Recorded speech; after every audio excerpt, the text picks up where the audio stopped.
जी, इस वीडियो में हमने लिस्ट करनी है कि आप किस तरीके से लिस्ट क्रिएट करते हैं। तो सबसे पहले आप ये एग्जांपल देख लें, जैसे आप होस्टिंगर वेबसाइट पे हैं। अच्छा, ये सीरीज़ होस्टिंगर ने स्पॉन्सर वगैरह नहीं की हुई, क्योंकि मुझे ये याद थी और यहाँ पे हर चीज़ मिल जाती है, तो मैं इसलिए आपको इसकी एग्जांपल देता हूँ बार-बार। यहाँ पर जैसे ये लिस्ट बनी है वन वेबसाइट और ये इस तरह से लिखा हुआ सारा, और अगर आप स्क्रॉल डाउन करें सबसे नीचे, तो यहाँ पे जैसे लिस्टिंग बनी हुई है, इस तरीके से आप लिस्ट बनाने के लिए आप जो सा टैग यूज़ करते हैं वो अब हम डिस्कस करेंगे। तो इसको मैं बंद कर देता हूँ और अपने अपने कोड पे चलते हैं। तो सबसे पहला जो है वो है यूएल, अनऑर्डर्ड लिस्ट।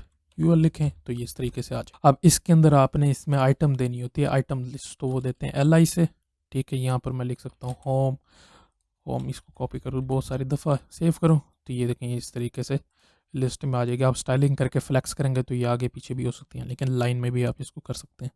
अब इसके अलावा एक और भी है कि अगर आप यहाँ पे लिखें यूएल ए, यहाँ पे मैं हैश लिख देता हूँ और यहाँ पे लिखता हूँ मैं होम। ठीक है, इन सारों को मैं यहाँ पे बार बार कॉपी कर लेता हूँ, सेव करता हूँ, तो ये इस तरीके से आप इसको लिंक भी बना सकते हैं। ठीक है, यहाँ बार बार बहुत सारे लिंक लिखे होंगे, जैसे अभी मैंने आपको एग्जांपल दी थी, सारे नीचे लिंक थे, तो आप बनाने के लिए ये इस्तेमाल करेंगे। इसके साथ डॉट डॉट है, क्योंकि ये लिस्ट आइटम हमने यहाँ पे टैग दिया हुआ है, इसीलिए यहाँ पे एल आई है। अगर आपने इसको इसी तरह लिखना हो तो आप सेम तरीके से इसको यहाँ पे एल आई लिख के इसके अंदर सारे पेस्ट भी कर सकते हैं। ठीक है, सारे कर दिए तो आप इस तरह से भी इसको ले सकते हैं। अच्छा, इसका ये ऊपर से नीचे वर्टिकल है, तो आप इसको चेंज करने के लिए स्टाइलिंग करके इसको चेंज करेंगे, फ्लैक्स लगेंगे तो ऑटोमेटिकली ये लाइन में जो हॉरिजेंटली हो जाएगा। अब इसके बाद एक और आ जाता है ओएल, ऑर्डर लिस्ट। तो ओएल में मैं दोबारा यही करता हूँ, L I list item home, एक दफ़ा यूट्यूब ले लेते हैं। ठीक है, सेव करके अब मैं इसको बार बार लिखूंगा, तो ये इस तरीके से यहाँ पे अब ये इसके साथ OL का मतलब है ऑर्डर लिस्ट। अब इसमें 1 2 3 4 5 6 7 8 9 10 तक आ गए। OL का मतलब होगा कि साथ इसमें ऑर्डर लिखा है। यहाँ पे देखा है UL अनऑर्डर्ड लिस्ट है, तो यहाँ पे साथ डॉट डॉट आता है आइटम्स के। लेकिन अगर आप इसमें AL लिखेंगे तो उसके साथ ये नहीं आता। यहाँ पे आके बेस्ट डील्स सेव करेंगे तो ये देखेंगे इसके साथ नहीं आता, ये सिर्फ काम करता है LI के साथ, यानी कि लिस्ट आइटम के साथ। अब मिसाल के तौर पे 1 2 3 4 5 6 7 8 9 10 तक है। ठीक है, अब मैंने स्टार्ट करना है इसको 11 से, यानी कि 11 12 13 14। तो आप यहाँ पे आके एट्रीब्यूट ऐड करेंगे स्टार्ट यहाँ पे मैं कर देता हूँ 11, सेव करूँगा तो ये देखिए यहाँ पे अब ये 11 12 13 14 15 16 से स्टार्ट होता है। मैं 1 1 1 कर देता हूँ तो ये 111 से स्टार्ट होता है। ठीक है, इस तरीके से आप इसको स्टार्ट वाला भी कर सकते हैं। अब इसको आपने चेंज करना है कि ये 1 2 3 की बजाय ये ABCD में है, यानी स्मॉल। पहले तो हम स्मॉल कर लेते हैं, तो आपने यहाँ पे आके लिखना टाइप में हम लिखेंगे, ये देखिए ये खुद खोल के दिखा रहा है। छोटा लिखेंगे तो ये GFGH से स्टार्ट होगा, इसको मैं यहाँ से स्टार्ट वाले को फिलहाल रिमूव कर देता हूँ, तो ये ABCD वाला इस तरीके से स्टार्ट होगा। अब आपने इसको कैपिटल में लेना, तो कैपिटल A लिखेंगे तो ये कैपिटल ABCD में करेगा। अगर आपने I लिखें तो ये रोमन के अंदर करेगा। ठीक है, तो ये रोमन्स में करेगा। कैपिटल I लिखें तो ये कैपिटल बड़े लफ्ज़ में करके ये लिख देगा।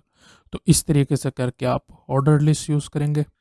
इसके अलावा एक और होता है, वो वैसे मोस्टली ये यूज़ तो नहीं होता, लेकिन फिर भी मैं आपको बता देता हूँ, ये डिस्क्रिप्शन लिस्ट। यानी कि अक्सर करते हैं ना कि आप एक ऊपर हेडिंग देते हैं और पैराग्राफ थोड़ा सा आगे करके लिखना शुरू करते हैं, ये कुछ इस तरह से काम करता है। तो आप लिखें DL। ये वैसे मैंने कभी खुद यूज़ नहीं किया, लेकिन मुझे इसके बारे में पता है कि इसको यूज़ कैसे करना। तो यहाँ पे सबसे पहले आप देंगे DT, DL, फिर आएगा DT हो गई, यानी कि टर्म कौन सी है। मैं कहता हूँ कॉफ़ी। अब कॉफ़ी के बारे में मुझे इसके बारे में बताना है कि ये बहुत अच्छी होती है, तो अब इसके बारे में मैं डिस्क्रिप्शन लिखने के लिए लूँगा DD। ठीक है, पहले DL description list, description term, फिर उसके बाद डिस्क्रिप्शन ऑफ ईच टर्म, यूँ कह सकते हैं आप। Coffee is good for health. ठीक है, यहाँ पे लिख देता हूँ cars can travel longer, save करूँगा तो यहाँ पे नीचे आऊँगा तो ये देखें अब इसने इसको ऊपर ले लिया। ठीक है, coffee is good for health, coffee car can travel longer. ठीक है, अब आप इसमें मिक्स कर सकते हैं जो हमने पहले किए थे, स्ट्रॉन्ग लिखेंगे, सेव करेंगे तो इस तरीके से बोल्ड हो जाएगा। या आप कर सकते हैं, या अगर आपने इसके ऊपर हाइपर लिंक लगाना है तो इसको कट करके आप हाइपर लिंक ऐड कर लें एक के अंदर। ठीक है, तो इस तरीके से भी करके आप इसको बना सकते हैं। इस तरीके से लिंक टैग्स के अंदर टैग्स भी ऐड करके इसको आप क्रिएट कर सकते हैं पूरी लिस्ट को। ठीक है जी, तो ये तरीका था ऑर्डर लिस्ट का। अब हम नेक्स्ट वीडियो में करेंगे टेबल्स।